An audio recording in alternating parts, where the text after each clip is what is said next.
শেষে আছেন তাদের সবাইকে, আপনাদের সবাইকে নমস্কার। আপনাদের আপনাদের আপনাদের সবাইকে, হ্যাঁ ও আপনারা পেছনে আছেন, হ্যাঁ আপনাদের সবাইকে সবাইকে নমস্কার। কিছু বলার আগে দেখুন, আমি বক্তৃতা তো দিই না, আমি আমার মতো করে যতটুকু বুঝি আমি বলে দিই শর্টকাট, তাতে যেন আপনিও না বোর হন আর আমিও না বোর হই।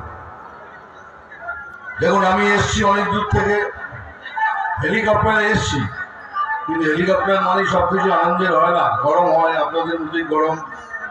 যাই হোক, গরমে ফুসতে ফুসতে এখানে এলাম, এখানে বসছি, দেখি এখনো গরম, দুটো পাখা চলছে। তারপরে বুঝলাম পাখাটা আমার জন্য নয়, পেছনে যারা বসে আছে ওদের জন্য পাখা লাগানো হয়েছে।